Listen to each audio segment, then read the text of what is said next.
Hello everyone. दोस्तों, आज का हमारा टॉपिक है संधि। आज हम इस वीडियो में संधि को पढ़ने वाले हैं। ना कोई डेफिनेशन और ना ही कोई किताबी भाषा को। बिल्कुल आप एक एक वर्ड को समझते चलना और आपको संधि पूरी प्रॉपर वे में आ जाएगी समझ में। ठीक है, तो देखिए, संधि संधि किसे कहती है? तो संधि का अर्थ क्या होता है? मेल या जोड़। मतलब किसी भी चीज़ का या तो आपको मेल करना है या उसको जोड़ना है। ठीक है, वो हमारी संधि होती है। अब किसके बीच में होती है संधि? मतलब किसका मेल या जोड़ होता है? तो किसका होता है? दो वर्णों का। ठीक है, अब वर्ण क्या होते हैं? तो देखिए, वर्ण हमारे जैसे कि क, ज, ला, ये हमारे वर्ण होते हैं। ठीक है, नेक्स्ट किसमें? अब भैया संधि हो रही है वर्णों के बीच में हो रही है, पर वर्ण तो जैसे कि पहले शब्द, अब वर्ण तो काफी सारे हैं, पर किन वर्णों के बीच में होगी संधि? है ना, जब हमें प्रॉपर चीजें पता होगी तभी तो हम संधि कर पाएंगे। पता पड़ा हम किसी वर्ण में कर दें संधि, ऐसा नहीं है ना। तो किस में होती है संधि? तो वो देखिए, पहले शब्द के अंतिम वर्ण में और दूसरे शब्द के पहले वर्ण में। मैं आपको बताती हूँ, जैसे कि यहाँ लिखा है, मैंने लिया हिमालय। हिमालय, ठीक है, हिमालय का हम संधि करेंगे, पहले इसको तोड़ेंगे, संधि विच्छेद करेंगे इसका। तो तोड़ेंगे तो हम इसको लिखते हैं, जैसे आप लोग पढ़ते आए हो, हिम धन आलय। अब हिम धन आलय आ तो गया, ये हमको सबको दिखाई दे रहा है, पर अब इसमें संधि कैसे बनेगी? किन वर्णों के बीच में बनेगी? क्या हा और ला में, माँ और या में? तो इसका मीन से है पहले शब्द के अंतिम वर्ण।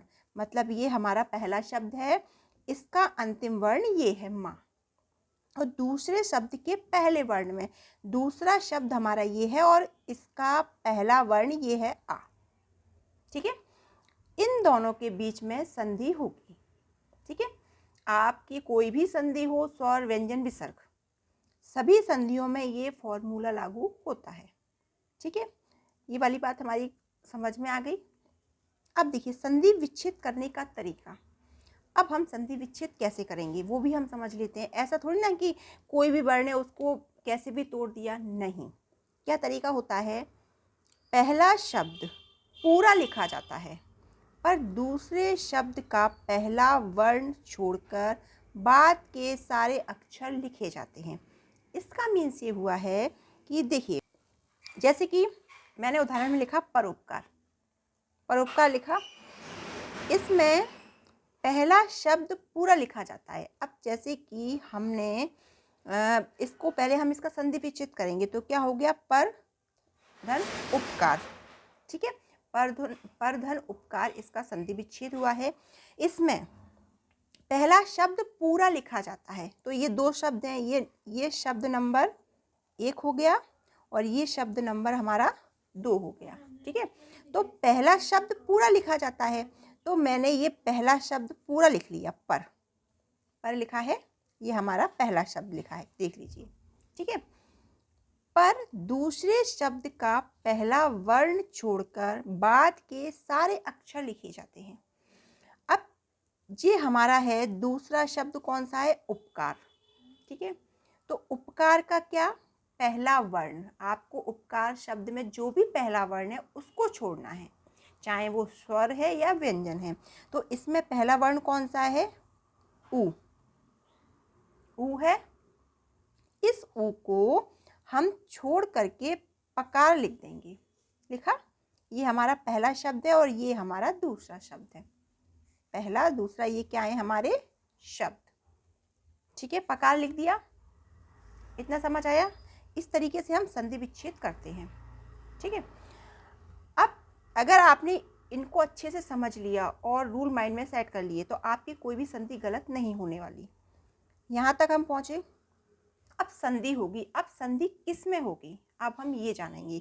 तो संधि होगी हमारे, पहले हमने पढ़ा था कि प्रथम शब्द के पहले शब्द के अंतिम वर्ण में। तो पहले शब्द का अंतिम वर्ण ये है और दूसरे शब्द के पहले वर्ण में, जो हम ऊपर के रूल में पढ़ चुके हैं। तो आपको रा और ऊ के बीच में संधि करना है। ठीक है, तो अब हम रा का विच्छेद करेंगे तो रा और आ स्वर निकल कर आया और ये ऊ एज इट इज लिख दिया। अब जैसे कि ये दीर्घ संधि है, नहीं सॉरी, ये गुण संधि है हमारी, तो ओ की मात्रा है इसमें, ये हमारी गुण संधि है। तो आ और ऊ, जब आ और ऊ मिलते हैं तो कौन सी मात्रा की निकल कर आती है, इनमें क्या संधि होती है, इसमें ओ की, आ और ऊ मिलकर के ओ बनता है। ठीक है, और ओ की मात्रा हमारी ये होती है। ठीक है, ये अब संधि का नियम नेक्स्ट सबसे आखिरी नियम ये है कि ये जो मात्रा है वो आपकी जो संधि की मात्रा निकल कर आएगी वो मात्रा आपके पहले शब्द के अंतिम वर्ण पर लगाई जाती है। ठीक है, तो देखिए जो पहला शब्द है इसका अंतिम वर्ण क्या है, रा, और रा पर हम इस मात्रा को लगाएंगे ऐसे, परोपकार। समझ आया? इस तरीके से इसका उत्तर हमारा परोपकार आता है। वाले हैं संधि की ट्रिक। ठीक है, संधि में सबसे पहले हमारे संधि के भेद होते हैं। कौन कौन से होते हैं देखिए, स्वर, व्यंजन और तीसरा है हमारा विसर्ग। ओके, अभी हम सारे ये स्वर संधि के भेदों को कवर करने वाले हैं। आज के वीडियो में हम स्वर संधि पढ़ेंगे। स्वर संधि का पहला भेद होता है हमारा दीर्घ संधि। दीर्घ संधि की ट्रिक क्या होती है देखिए, इसमें बड़ा आ, बड़ी ई, बड़ा ऊ और र के मेल से जो भी शब्द बनते हैं, वो जो भी स्वर निकल कर आता है वो दीर्घ संधि में आता है। ठीक है, जैसे कि गजानन। अब मैंने जो अभी आपको फॉर्मूले बताए हैं उसी फॉर्मूले से मैं आपको ये सॉल्व करके दिखाने वाली हूँ। जो भी नियम हैं उन नियमों के अनुसार हम इन संधि को करने वाले हैं। गजानन, तो पहले हम इसका संधि विच्छेद करेंगे। जब भी हम संधि विच्छेद करते हैं तो जब तो हम शब्द लेते हैं तो उसका प्रॉपर अर्थ निकल कर आना चाहिए। तो जैसे हमने इसकी संधि विच्छेद की, गज धन आनन। ठीक है, गजानन। अब इसमें संधि जैसे कि जा, तो इसका जा आ, तो हम इस आ को लेंगे और ये आ, बड़ा, दोनों मिलकर क्या बनेंगे, बड़ा आ। ठीक है, अब ये जो बड़ा आ है ये कैसे यहाँ पर पहुँचा है उसको थोड़ा सा देखते हैं। तो देखिए, मैंने आपको बताया कि पहले शब्द को हम पूरा लिखते हैं, लिखा हमने पूरा, और दूसरे शब्द का पहला वर्ण छोड़ करके, पहला अक्षर छोड़ के बाद के सारे लिख लिए जाते हैं। तो हम इसको बड़े आ को छोड़ देंगे और बाद के नन लिख लिया हमने, और ये जो संधि की मात्रा निकल कर आई है बड़े आ की वो कहाँ जाती है, पहले शब्द के अंतिम वर्ण पर। तो आ गया हमारा गजानन। पहले शब्द का अंतिम वर्ण जा है ना, तो जा पर ये मात्रा हमारी आ गई। इस तरीके से ये गजानन होता है और संधि विच्छेद पर गज प्लस आनन होता है। ठीक है, इसी तरीके से हम दूसरा करेंगे, योगींद्र। देखिए योगींद्र, अब योगींद्र का संधि विच्छेद होता है योगी धन इंद्र। ठीक है, योगी धन इंद्र आपका संधि विच्छेद बना योगींद्र। अब इसका हम फिर करके देखते हैं। पहले शब्द का अंतिम वर्ण गा प्लस बड़ी और ई, इन दोनों को मिलकर क्या बना, बड़ी ई। और लिखने का हमारा पैटर्न क्या होगा देखिए, पहला शब्द हम पूरा लिखते हैं योगी, दूसरा हमने लिखा, ये लिखा है इसका इंद्र, तो हम इंद्र न लिखते हुए ये लिखेंगे। ठीक है, ये लिख दिया और लास्ट का हमने द्र लिख दिया। ठीक है, और ये निकलकर बड़ी की मात्रा है जो कि एक बार पहले से ये मात्रा लगी हुई है। अब क्या आप इसके ऊपर डबल मात्रा लगाएंगे, नहीं लगाएंगे ना, इसका और इसका मीन्स एक है ना, इसीलिए इस मात्रा को यहाँ कन्वर्ट कर दिया है। इस तरीके से आपका योगेंद्र आया है। अब हम लिख सूक्ति, इसमें आएगा हमारा सु धन उक्ति, ठीक है, सुधन उक्ति। अब इसको वही तरीका है हमारा, आधा सा छोटा ऊ, नियम के अनुसार ऊ, ऊ है हमारा इसमें छोटा ऊ, लिखने का वही तरीका है हमारा, पहला शब्द पूरा लिखेंगे। तो जैसे हमने ये लिखा है, अभी हम इसको लिख देते हैं एज इट इज, ठीक है। उक्ति, अब उक्ति में जो दूसरा शब्द होता है उसका पहला अक्षर छोड़ देते हैं, तो हम सिर्फ ये लिखेंगे, इसको हम छोड़ देंगे। पर छोटा ऊ और ऊ मिलकर क्या बने, क्या स्वर निकल कर आया, बड़ा ऊ, और यहाँ पर छोटा ऊ लगा है और निकल कर बड़ा ऊ आ रहा है। अगर यहाँ पर बड़ा ऊ होता और यहाँ बड़ा ऊ आता तो फिर हम इसको यहाँ लगा रहने देते, पर यहाँ छोटा ऊ है और ये बड़ा ऊ है, तो हम इसको यहाँ पर बड़ा ऊ कर देंगे, क्योंकि हमारी जो संधि की मात्रा निकल कर आती है वो हमारे पहले शब्द में ही लगती है, पहले शब्द के अंतिम वर्ण में। और इसमें ये पहला शब्द है सु, और ये सिंगल ही है तो ये प्रथम भी है और अंतिम भी है, इसीलिए सूक्ति हो गया। समझ आया आपको? नेक्स्ट है हमारा सिंदूर में, इसको हम क्या करेंगे, देखिए नेक्स्ट हमारा सिंदूर में, देखिए सिंधु उर्मी। अब इसको हम इस तरीके से करेंगे, धा, छोटा ऊ और बड़ा ऊ। अब छोटा ऊ और बड़ा ऊ मिलकर बनता है बड़ा ऊ, ओके। तो अब पहला शब्द हमको पूरा ऐसे ही लिखना है, ठीक है, सिंधु लिखते हैं हम एज इट इज, और दूसरे शब्द का पहला वर्ण छोड़ देते हैं, बाद का लिखते हैं, तो हमने लिख दिया उर्मी, ठीक है। अब जैसे कि सिंदूर में है तो कैसे होगा सिंदूर में, तो देखिए ये बड़ा ऊ है और बड़े ऊ की मात्रा ये होती है, यहाँ छोटे ऊ की मात्रा लगी है तो हम इसको ये लगा देंगे मात्रा। और ये मात्रा हम कैसे लगाएंगे, हमने क्यों लगाई है, क्योंकि आपको पता है पहले शब्द के अंतिम वर्ण पर ही जो संधि की मात्रा निकल कर आती है वो लगाई जाती है, ठीक है। दशानन, चलिए अब जल्दी जल्दी से हम इसको देखते हैं। दशानन, 10 आनन, ठीक है, शा आ, और ये है हमारा बड़ा आ, ठीक है। 10 पहला वर्ण शब्द पूरा लिखा हुआ है, दूसरे का पहला वर्ण छोड़ करके बाद के लिखेंगे नन, ओके। आ और आ मिलकर के बना हमारा बड़ा आ, और बड़ा आ में ये मात्रा लगा दी, तो ये मात्रा कहाँ जाएगी, पहले शब्द के अंतिम वर्ण पर। इस तरीके से बन गया हमारा दशानन। अब हम बात करते हैं अपनी गुण संधि की। गुण संधि में क्या होता है, इसमें ए और ओ अर की मात्रा आती है, सिंपल है। दीर्घ, दीर्घ मतलब बड़ा होता है, अभी हम दीर्घ कवर कर रहे थे, तो दीर्घ का मतलब बड़ा है ना, तो बड़ा आ, बड़ी ई, बड़ा ऊ और रा। और रा को आप ऐसे याद कर सकते हो कि जैसे ही बड़े ऊ के बाद रा से ऋषि आता है ना, तो छोटा आ छोड़ करके जितना भी है, बड़ा आ, बड़ी, बड़ ऊ और रा, राशि ऋषि। इस तरीके से हम दीर्घ संधि की ट्रिक याद कर सकते हैं। अब हमारी जैसे गुण संधि है, इसमें ए और ओ आर आ जाता है, ठीक है। एक तरीके से ये मान लीजिए इसमें ए की मात्रा आएगी और ओ की मात्रा आएगी, सिर्फ 2 ही मात्राएं आती हैं हमारी गुण संधि में। अब गुण संधि में 2 मात्राएं आती हैं तो आप वो कैसे याद रखोगे, तो गुण, गुण में कितने वर्ण हैं, 1 2 जी, गुण है इसमें 1 और 2, ठीक है, और मात्राएं भी कितनी आ रही हैं, 1 2, ठीक है। आप इस तरीके से स्टिक्स को याद कर सकते हो। अब सुरेंद्र, वही तरीका है, सुर इंद्र, ठीक है।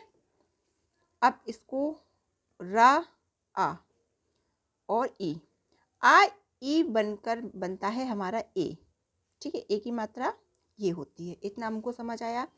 पहला शब्द हम पूरा लिखेंगे सुर, दूसरे शब्द का पहला वर्ण छोड़कर बाकी का लिखा जाता है, तो हम इतना लिख देंगे। ई को हम छोड़ देंगे, क्यों छोड़ा है हमने, क्योंकि दूसरे शब्द का पहला वर्ण छोड़ दिया जाता है, चाहे वो स्वर है या व्यंजन। ई को छोड़ दिया। अब इन दोनों की जब हमने संधि की तो उससे कौन सा स्वर निकल कर आया है, ए का। और ये ए का स्वर, ये मात्रा कहाँ जाएगी, हम चाहें तो सा पे लगा सकते हैं, दा पे लगा सकते हैं, पर नहीं। नियम क्या है कि पहले शब्द के अंतिम वर्ण पर जो भी संधि की मात्रा निकल कर आती है वो हम लगाते हैं। हमारा पहला शब्द सुर है, हमने इस पे मात्रा लगा दी। इस तरीके से सुरेंद्र बन गया। महेश, देखिए महाधन ईश, महेश। ओके, इतना समझ आया आपको। अब देखिए, अब इसको भी हम ऐसे ही करेंगे। हा बड़ा आ, बड़ी। आ और ई मिलकर क्या कौन सी मात्रा बनेगी, दोनों मिलाकर के हमारी एक ही मात्रा बनती है। ठीक है, इसीलिए अब हम पहला वर्ण पूरा पहला शब्द उतारेंगे महा। ठीक है, और दूसरे शब्द का पहला वर्ण छोड़कर आखिरी का उतारेंगे। ये संधि का रूल है। ठीक है, अब जैसे कि पहला हमको पूरा उतारना है, हमने उतारा है। ठीक है, पर ये जो मात्रा, अगर हम क्या बड़े आप पे कभी एक ही मात्रा लगाकर आपने देखा है कि अपन ने कभी भी बड़े आप पर एक ही मात्रा लगाई है? नहीं। कोई भी मात्रा जिस पर कोई मात्रा नहीं होती उसी पर लगाई जाती है। ठीक है, और एक ही मात्रा इस पर तो वैसे भी नहीं लगेगी। हम क्या करेंगे, इस आ को हटा देंगे। क्यों हटा देंगे, क्योंकि इसके बीच में हमारी संधि हो गई है। तो केवल महा हो जाएगा मह, और ये मात्रा जाएगी यहाँ पे। तो इस तरीके से बनेगा हमारा महेश। महोत्सव, महाधन उत्सव। ठीक है, वही तरीका है। पहला महा लिख दिया क्योंकि पहला शब्द हमको पूरा उतारना है। अब दूसरे शब्द का प्रथम वर्ण छोड़ देते हैं, तो ये हमने इसको उतार लिया, कॉपी कर लिया। ठीक है, ओके। अब देखिए, इसके बाद हमारा, अब हम इसको संधि विच्छेद करेंगे। तो देखिए, हा प्लस उ, आ और उ मिलकर के, देखो आ और ई मिलकर एक ही मात्रा बनाते हैं। ठीक है, और आ और उ मिलकर ओ की मात्रा बनती है। बस आप इतना याद रखना। तो ये हमारा बन गया ओ की मात्रा। अब ये ओ की मात्रा कहाँ जाएगी, पहले शब्द के अंतिम वर्ण पर। अब आ पे ओ की मात्रा तो नहीं लगाई जाएगी, तो स्वाभाविक हम क्या करेंगे, इस ओ की मात्रा को हम यहाँ लगा देंगे। ठीक है, तो इस तरीके से हम लिख सकते हैं महो और महोत्सव। ठीक है, तो मेरा प्रॉपर आपको समझाने का तरीका ये है कि ये जो संधि विच्छेद होते हैं इनके नियम क्या हैं। क्या है, देखिए हम प्रैक्टिस करते हैं, हमें बहुत सी संधियाँ रट जाती हैं। विद्यालय, विद्याधन, आलय, है ना, विद्यार्थी, विद्याधन, अर्थी। अब ये तो रट ली हमने, बट अगर कोई नई संधि आ गई तो आप फिर उसको नहीं समझ सकते, क्योंकि आप किसी चीज़ को कितना रटोगे। इसीलिए मैं आपको रूल्स बाय रूल्स एक एक चीज़ को क्लियर कर रही हूँ। ठीक है, अब हम इस पर करते हैं हम रमेश। देखिए, रमा, ईश, इसमें हमारा आएगा, वही हम करेंगे माँ बड़ा आ और बड़ी, बड़ा ई और बड़ा आ ई मिलकर किसकी मात्रा बनेगी, एक ही बनेगी, है ना। तो आपने पहला लिखा रमा, हमको पहला शब्द लिखना है, और दूसरे शब्द का पहला वर्ण छोड़ देंगे, तो बस शा लिख दिया। पर अब हम एक ही मात्रा यहाँ चढ़ाएंगे तो ये किसी मतलब का नहीं है, तो हम इसको लिख देंगे रमेश। हमें इस पे मात्रा लगाना है। चलिए, अब नेक्स्ट है हमारा वृद्धि संधि। वृद्धि संधि, वृद्धि आपको जैसे हम दीर्घ समझ रहे थे, बड़ा, कोई भी चीज़ बड़ी, ऐसी वृद्धि, भैया वृद्धि हो गई है, तरक्की हो गई है, कोई चीज़ एक थी उसमें डबल हो गया है ना। तो उसका मतलब क्या हुआ, जैसे कि पहले एक मात्रा चल रही थी, अब वृद्धि में दो मात्रा, दो आई की मात्रा, जो सॉरी ये आई की मात्रा, औ की मात्रा। ठीक है, एक एक। अब पहले तो आप ये मात्रा डबल, डबल मात्रा, डबल मात्रा, भैया कहाँ वृद्धि हुई है, मात्रा में वृद्धि हो गई है, मात्रा में वृद्धि हुई है ना, तो वो हमारी वृद्धि संधि है। ठीक है, अब हम इसको कैसे वो करेंगे वो एक बार देख लेते हैं। एक एक एक एक आ, तो ये आ है, आ और ये मिलकर निर्माण करता है हमारा अय का। ठीक है, तो इस तरीके से अब हम पहला शब्द तो पूरा लिखेंगे एक, दूसरे शब्द का पहला वर्ण छोड़ देंगे तो बाद का लिखेंगे का। अब ये आ गया, अब इसकी मात्रा कितनी होती है? दो, तो ये दो मात्रा कहाँ जाएंगी? पहले शब्द के अंतिम वर्ण पर। इस तरीके से ये इसमें आ जाएगा। सदैव, सदा प्लस एव। ठीक है, तो वही है इसमें भी, दा बड़ा आ, ए, आ और ए मिलकर के इसकी मात्रा होती है दो, तो क्या हो गया? सद और वाह, और ये मात्रा लगा दी हमने इसमें, सदैव। ठीक है, महोज, महा ओज, महोज का क्या होगा? महाधन ओज। अब इसमें वही हा बड़ा आ और ओ, आ और ओ मिलकर के बनता है हमारा आओ, है ना, और इसकी मात्रा होती है डबल। वही महा पूरा वर्ण तारा, और दूसरा हमने इसको हम नहीं लिखेंगे, सिर्फ जा लिखेंगे। पहले दूसरे शब्द का पहला वर्ण छोड़ दिया जाता है और इसकी मात्रा हमने इस पर लगा दी, क्योंकि ऑलरेडी ये लाइन है इसलिए हमने इस लाइन को रेज नहीं किया है ना। तो महोश हो गया। ठीक है, दंतोष्ठ, दंत ओष्ठ। ठीक है, अब दंतोष्ठ है तो देखिए इसमें हमारा हम क्या करेंगे? ता आ ओ, आ और ओ मिलकर क्या करते हैं? आ और ओ किसका निर्माण होता है? औ का। ठीक है, तो देखिए दंत हम प्रॉपर लिखेंगे, पहला वर्ण छोड़ देंगे, इसको लिखेंगे। ठीक है, और ये मात्रा चली जाएगी ता पर। इस तरीके दंतोष्ठ हो गया। ठीक है, अब हमारी आती है यण संधि। यण संधि में क्या? अब यण संधि में बस आपको कुछ याद नहीं करना है, आपको य व र, है ना, यवर याद कर लीजिए, यवर, सिर्फ यवर याद करना है। और एक चीज याद और करना है, सभी संधियों में बेशक ना आए, स्वर संधि के भागों में बता रही हूँ, यण संधि में आधा वर्ण जरूर आता है, पर किससे पहले आता है वो आधा वर्ण? ऐसा नहीं कहीं भी आ जाएगा शुरू में, ऐसा नहीं है। यण संधि में जो भी आधा वर्ण आएगा वो या व रा से पहले आएगा। बस आप इतना याद रखना, आप यण संधि को पहचान लोगे और बना भी लोगे और लगा भी दोगे। देखिए अत्यधिक, अब अत्यधिक में या है, या से पहले आधा वर्ण था आया है। ठीक है, अब हम इसको बनाते हैं, अत्यधिक का अति प्लस अधिक। ठीक है, इसका मतलब देखिए ता ई, छोटी और आ और ई। देखिए अत्यधिक में क्या होगा? हमने ता प्लस ई और यहाँ आ, ई और आ भिन्न स्वर हैं, समान स्वर नहीं है, तो भिन्न स्वर होने पर इसमें ई और आ का हमारा या बन जाएगा। ठीक है, तो आपको पहला वर्ण पूरा लिखना है तो हमने लिखा अति। ठीक है, दूसरा पहला वर्ण छोड़ देते हैं, दिख, इतना हम लिखेंगे। ठीक है, अब ये कहाँ जाएगा हमारा? इस पे लगेगा। अब अगर आपने कभी कोई वर्ण शब्द सुना है अतीय, इस तरीके से अगर आप यहाँ लगाते, नहीं होता ना, क्योंकि अभी तक हम हिंदी पढ़ते आ रहे हैं, तो जो प्रॉपर वर्ण लिखा जाएगा वही लिखा जाएगा, है ना।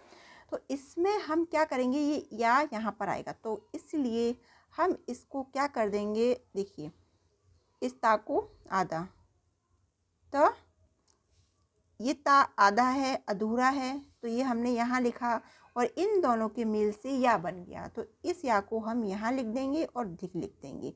इस तरीके से हमारा अत्यधिक शब्द निकल कर आया है। ठीक है, चलिए इत्यादि, तो देखिए इति आदि, इसको समझते हैं।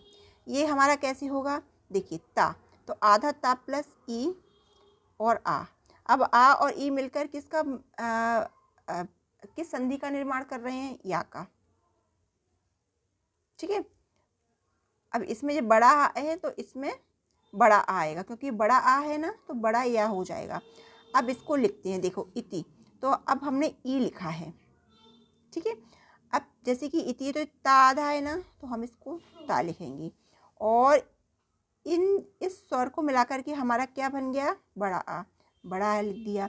और दूसरे वर्ण का मैं आपको बोलती हूँ कि पहला वर्ण, सॉरी, दूसरे शब्द का पहला वर्ण छोड़ देते हैं, बात का लिखते हैं, तो पहला हम छोड़ देंगे इस आ को, और दी लिख दिया हमने यहाँ पर, ऐसे इत्यादि आपका हो गया। अत्याचार, अति, अति बस आचार, आचार। ठीक है, वही सेम प्रोसेस है, आधाता छोटी और ये बड़ा आ, तो ई और आ मिलकर या बनाते हैं। ठीक है, ता आधा है, तो देखिए पहला शब्द हम पूरा लिखेंगे तो हमने आ लिखा, पर अब हम पूरा ता इसलिए लिखेंगे क्योंकि ये आधा ता है, तो हमने आधा ता लिख दिया, और हम इसको लिखेंगे, और इन दोनों का स्वर जो निकल कर आया है वो बड़ा आ है, बड़ा या है, या लिख दिया। और जो आचार लिखा है, आपको पता है पहला वर्ण हमको छोड़ना होता है दूसरे शब्द का, और हमने लिख दिया अत्याचार। अयादी संधि पर, अयादी संधि सबसे डिफरेंट, सिंपल, सोबर है। अयादी की ट्रिक है हमारी, ये बहुत सिंपल ट्रिक है। आ, आए पहले ही लिखा हुआ है, आए मतलब कि अयादी में आए आए आओ आओ, आए आए आओ आओ। ठीक है, ये आ रहा है, तो अयादी संधि में नयन, तो अब इसका हम आए आए आओ आओ कैसे बनते हैं, हम उसको थोड़ा सा निगाह डालते हैं। ठीक है, तो हमारा जो आय बनेगा वो ए और आ, ए आ मिलकर के आय बनता है। ठीक है, आओ कैसे बने, आय सॉरी आय, आय कैसे बनता है हमारा? ए और आ, ए आ मिलकर आय बनता है। अब कैसे बनता है हमारा, वो देखिए, अब के लिए आपको ओ आ, ओ आ मिलकर अब बनता है, और आओ कैसे बनता है, तो देखिए आओ, आओ आएगा आपका, और आ आएगा। ठीक है, ये इसमें और भी होते हैं, आए आए आओ आओ। ठीक है, आवू है ना, आवी, काफ़ी सारे होते हैं। पहले आप इनको समझ लीजिए, जब हम इतना समझ लेंगे तो आप उनको भी बना लोगे। ठीक है, अब जैसे कि नयन, अब नय आए, तो आय का उच्चारण हो रहा है, तो हम इसका संधि विच्छेद कैसे करेंगे? देखिए एक ही मात्रा है ना, तो ने धन नहीं होगा, इसमें अन होगा, अन, इसका क्या हो गया हमारा? नयन। ठीक है, गायन, गायन में क्या हो जाएगा आपका? बड़ा हा है ना, गेधन अन, गायन। पवन, पोधन, पवन का पोधन अन, पवन। और भावुक का, देखो भू, अब ऊ है ना, तो इसमें उक हो जाएगा, जैसे मैंने आपको ये बताया था ना कि इसमें जैसे आए आओ आओ आओ, पर इसमें उक नहीं है ना, तो ये भी होता है। ठीक है, आबू होता है, उसे आबू कहते हैं, ये वाला आबू, ये आता है। तो भोधन उक, तो छोटा ऊ है ना, तो भावुक, तो इस तरीके से होता है हमारा भावुक। ठीक है, तो ये आपकी संधि थी जो मैंने बहुत ही सिंपल तरीके से समझाने का प्रयास किया है।